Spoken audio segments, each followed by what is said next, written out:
Bonjour à tous, bienvenue à un autre épisode du podcast Le sport entre les lignes. Nouveau décor, nouvel endroit. Bonjour Sophie. Salut Antoine! Et donc, nouvel endroit pour vous parler d'une série. En fait, c'est une série dérivée du sport entre les lignes qui a pour un mandat d'adresser la question de la relation parent. Donc, autant la relation parent point de vue intervenant, cet épisode, ou de la relation parent point de vue parent. Donc, en fait, rendre les relations plus harmonieuses entre nos intervenants sportifs et les fameux parents qui gravitent, bien sûr, dans la réalité sportive. Hein, on pense entraîneur, on pense officiel, on pense intervenant, thérapeute, etc., etc. Mais le parent a un rôle prépondérant dans le sport. Au Québec, au Canada, dans la sphère sportive mondiale, faut-il le dire. Oui, ils sont importants. il est sur la scène, c'est Sur la scène. temps-ci. Oui. Donc, et puis, ça prend de plus en plus de place, beaucoup de recherches qui se fait également. C'est un sujet qui est très chaud et d'actualité. Donc, ça vaut la peine peut-être maintenant de se poser un peu des questions sur comment on peut optimiser ces relations-là. Donc, de notre côté, aujourd'hui, on va adresser trois grands sujets qui vont être les suivants. D'abord, qui êtes-vous comme intervenant? De savoir bien se vendre, bien se présenter. Donc, c'est votre carte de visite qui est votre première porte d'entrée pour une relation parent qui est harmonieuse, suivi de la compréhension du besoin avec le parent. Donc, de dire, est-ce que d'un côté comme de l'autre, on sait ce qu'on attend de notre partenaire, ici le parent ou l'intervenant, et ultimement, bien, l'éducation. Parce que c'est pas vrai qu'on est avec toutes les connaissances sportives requises pour élever un jeune enfant sportif, un ado sportif, ou pire encore, ou mieux encore, un jeune adulte sportif.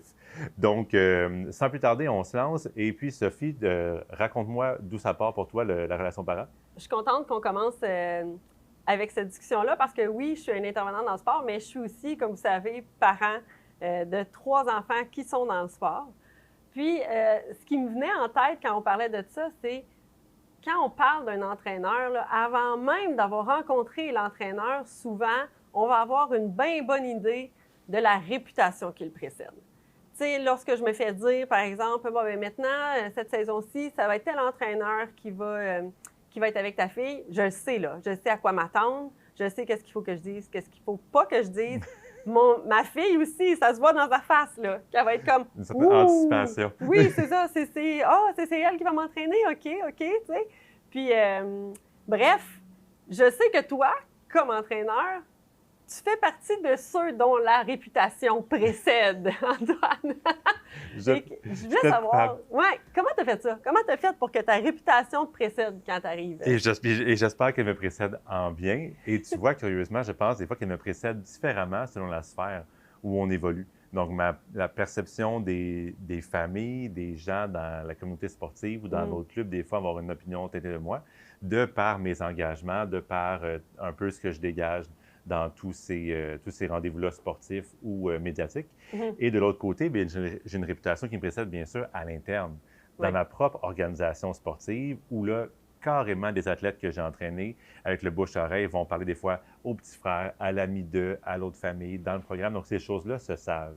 Je te dirais qu'il y a deux grandes façons qui vont venir teinter, deux grandes choses qui vont venir teinter la réputation qui nous précède, c'est-à-dire d'un point de vue explicite. Donc, comment on se présente? Notre philosophie de coaching, mission, vision, valeur. Donc, pourquoi tu es le matin pour coacher?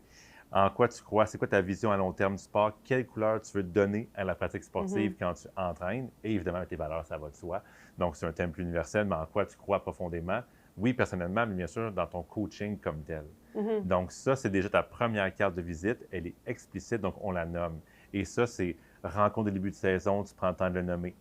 Ça, c'est tes communiqués écrits, c'est un peu ce que tu valorises aussi en fin de saison, au gala, par exemple, ou au trophée que tu remets, ou au prix, par exemple. Donc, tout ce que tu promouvois, tout ce que tu exprimes comme valeur, comme vision, tout ça, c'est ta réputation va te précéder de façon explicite. Parce qu'après, ça ricochette.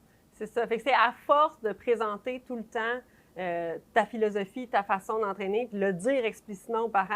Après ça, il faut que ça suive aussi, là, dans Exactement. la saison. Donc ça, c'est le volet super explicite, mais l'autre façon, et tu me passes bien la balle, c'est le volet implicite. Donc, les actions. Ce que tu poses, ce que tu défends, comment tu réagis. Donc, par exemple, si je dis que moi, je crois au calme et à la gestion du stress, mais que je suis super bouillant en compétition, puis que je saute une latte aux 10 minutes, bien, c'est sûr que je deviens moins crédible dans ma posture de gens qui croient au calme, par exemple. Donc, évidemment, il faut, comme diraient les anglophones, walk the talk. OK? Il faut que les bottines suivent les babines, en bon français.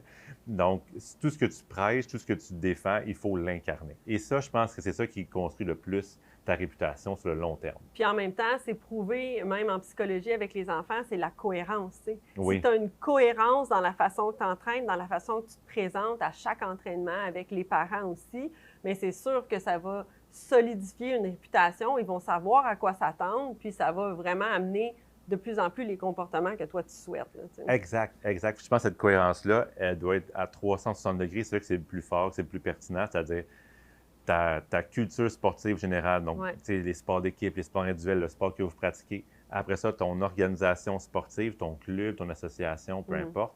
Et ultimement, toi, l'entraîneur. Donc, si tout ça s'aligne sur le plan des valeurs, bien évidemment, après, c'est super facile d'intervenir, puis tu attires aussi des bonnes personnes. Ouais, donc, ça. le parent sait à quoi s'attendre. Donc, pourquoi on met tout ça en perspective avec la relation parent, c'est que si les attentes sont claires, donc je sais dans quoi je m'embarque avec ce coach-là, bien après, tu as un gros morceau de fait, du moins, au niveau de la relation parent. Donc, tu pas les tout, rencontres. Là. À chaque début de saison, même si tu as la majorité de tes enfants que c'est les mêmes parents, tu refais une rencontre de début de saison avec la philosophie, à quoi s'attendre pendant la saison. Oui, à chaque saison, il va y avoir, comme on représente au moins une diapo, tu sais, qui suis-je, en quoi je crois, un peu pédigré sommaire. Comme moi, je le fais une fois par année, c'est là, manquez-les pas. Et puis après, bien, les valeurs, je pense que ça devient aussi plus pertinent quand tu les exprimes avec des exemples concrets. Ouais. Tu sais, il faut les rendre concrètes, constructives.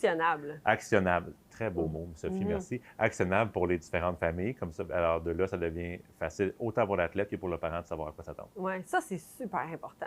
C'est quelque chose qu'on enseigne aussi aux entraîneurs, où est-ce qu'il y a une valeur, surtout pour des jeunes, quand même que tu dis le respect, c'est très intangible. Il faut que ça soit de dire, bien, nous, ici, on prône le respect. Le respect dans le cadre de nos entraînements ici, ça veut dire arriver à l'heure. Je donne un exemple. Ne pas parler, ne pas crier après ton entraîneur, mais c'est de tout mettre les actions en dessous des valeurs qui vont rendre tout ça explicite. Là. Assurément, assurément. Et puis après, bien, une fois que la table est mise, ça, c'est un peu comme préparer le terrain. Tu sais, on a mis, comme on dit, on a mis la table, mais à un moment donné, il faut souper. Oui, c'est ça. Donc, une fois qu'on est dans l'action comme telle, c'est là, par contre, que la communication au quotidien prend son sens vraiment. Et là, je pense que toi, en tant que parent de jeunes athlètes, tu vis des situations des fois, et c'est drôle parce qu'on s'en parle en préparant le podcast, mais moi, je le vis toujours à l'inverse, donc dans nos postures différentes. Comment ça s'exprime? Raconte.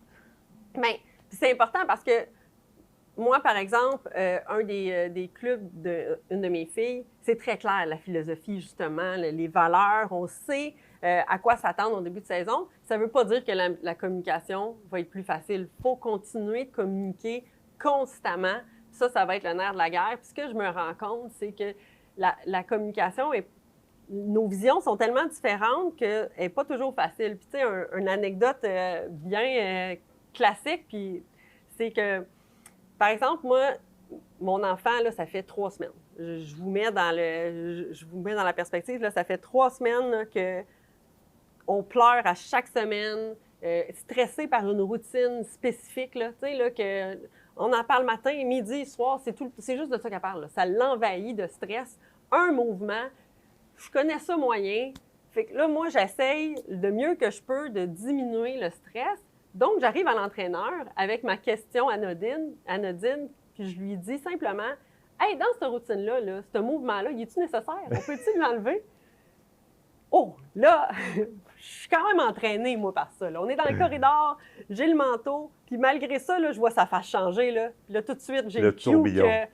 Oh, j'ai dit quelque chose qui faisait pas son affaire, pas en tout.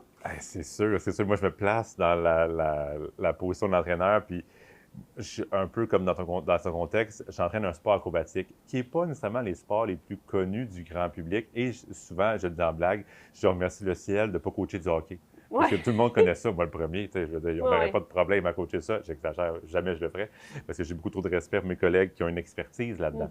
Mais ceci étant dit, on a un peu moins de gérants d'estrade, mais une question comme ça, c'est super confrontant. Ta question qui est bienveillante, du moins je l'imagine, qui veut dire pour toi, aide-moi, ma fille me préoccupe. Oui. Moi, tout ce que j'entends, c'est oh mon Dieu, elle pense que je ne suis pas un bon coach. Oh mon Dieu, elle veut gérer la routine. Oh mon Dieu, elle pense qu'on l'échappe. Tu as pris une mauvaise décision de mouvement. Exact.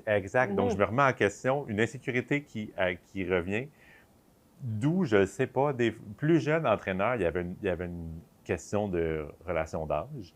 Et évidemment, quand tu as début vingtaine, tu entraînes le parent qui en a peut-être 35, 40, 45, qui te remet en question. Il y a une dynamique de parents et d'enfants qui s'installe, même si ce n'est pas ton parent. C'est bien spécial.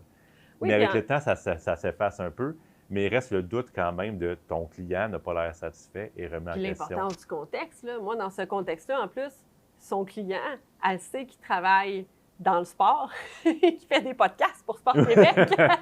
Fait que la question peut venir comme « Oh, là, et tout de suite, elle vient sa défensive. » Puis tu sais, c'est là l'importance de tout de suite aller aux besoins.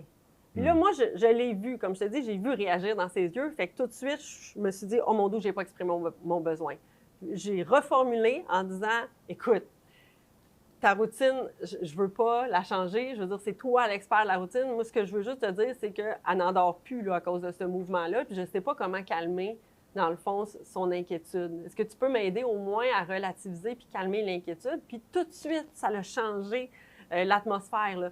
Ah, certainement. Je pense que ta fille, peut-être qu'elle comprend moins bien l'impact du mouvement. C'est pas grave si on le rate, mais ça vaut la peine de le faire. Tu sais, le risque de le rater vaut Déduction, pas. machin. Oui, de ça déduction, peut être machin, payant. blablabla. On a une belle discussion, on inclut ma fille, le stress tombe. Tout le monde est content. Tout le monde est content, mais ça a déclenché quand je suis partie du besoin. Puis tu sais, un truc que je peux donner aux entraîneurs, aux officiels, aux intervenants, 9 fois sur 10, là, même 99 fois pour cent, la question du parent vient d'une inquiétude. Ça ne vient pas d'une critique, d'une menace, ça ne vient pas d'un défi, ça vient d'une inquiétude. On est constamment inquiet. Donc, d'essayer d'aller comprendre le besoin ou l'inquiétude derrière la question, là, de reformuler dans la façon de voir la situation dans sa tête tout de suite en partant avant de répliquer. Puis, savez-vous quoi? Si vous ne comprenez pas le besoin, demandez-le. Ah, OK, je comprends ton inquiétude. Maintenant, c'est qu'est-ce que tu veux savoir? Ça serait quoi le besoin derrière ça? Poser une question peut-être pour éclairer plus. Comment je peux t'aider aussi, banal? Oui. Et qu'est-ce qui vous rend si inquiet? Bien là, je dis vous étant Oui. les parents, mais tu Oui. incarnes le parent ici. L'inquiétude vient de où, généralement? Oui. Qu'est-ce qui te rend inquiet? Bien, du mouvement, c'est mon enfant n'est pas heureux, elle va-tu se blesser? Si elle tombe en compétition, elle va pleurer pendant 3 jours. Comment je vais récupérer ça? Comment je vais récupérer ça? Qu'est-ce que je vais lui dire? Oui, c'est ça, exactement. Le pointage, à la limite, je le connais même pas. C'est plus l'affectif. Comment je vais gérer l'affectif dans l'auto? Je veux pas l'avoir pleuré. Ça brise mon cœur. Fait que c'est tout ce tourbillon-là. Et ce que j'entends dans tes propos, c'est que sous plusieurs couches d'inquiétude, il y a au fond l'enjeu primaire, c'est le bien-être de l'enfant. Oui. Et ça, curieusement, le coach vit la même chose. On travaille avec ces petits trésors-là, jour après jour. Tu sais, un nombre d'heures assez avancé par semaine. J'ai toujours trésor parce qu'il faut savoir dire au coach que les jeunes sont précieux. Ça, c'est pas le même trésor que le tien, mais c'est des petits aides qui sont précieux. Et puis, comme coach, évidemment, on met à l'avant-plan leur bien-être en premier lieu, en tout temps. Donc, de la même façon que nous, quand on va dire à un parent, on va dire ta fille a l'air un peu fatiguée ces temps-ci, puis que toi, tu reçois, voyons, il pense que je suis un mauvais parent, qu'on fait un rumba tous les soirs, moi, qu'on est parti. Moi, je cette phrase-là, Antoine, je l'haïs. Qu'est-ce que tu veux que je fasse? J'y frotte le dos avant qu'elle s'endorme. J'essaye de lever le plus tard. Mais c'est le même réflexe que toi, tu as reçu quand je te dis ce mouvement-là, il stresse ma fille. Tu sais, comme on dirait qu'on a le réflexe d'être à la défensive, mais... Et c'est pourtant si on s'aimait. Ben oui, c'est ça. On a les deux le même objectif. Le bien-être de l'enfant, oui. Exactement. Et aussi, une fois qu'on part de là, tous les deux aussi, les couches superflues émotives de la conversation, on peut le laisser passer, surfer dessus, puis aller à l'essentiel. C'est comme comment on peut rendre l'enfant le mieux possible dans sa pratique sportive, dans sa réalité familiale. C'est ça. Puis arrimer nos besoins ensemble.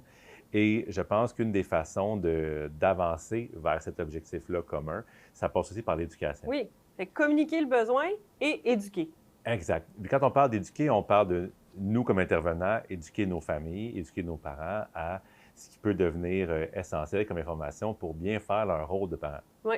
Moi, je pense souvent avec beaucoup de tendresse à ma mère qui était, elle avait fait du piano, elle allait à l'école, machin, mais le sport organisé, le sport de compétition, c'est quelque chose de nouveau pour elle. Puis, on se couche quand, on mange quoi. Elle avait est-ce que tu cuisines quelque chose? Ben, elle ne savait pas. Puis il y a peut-être 2-3 bonnes idées quand même dans le truc qui auraient été pertinentes.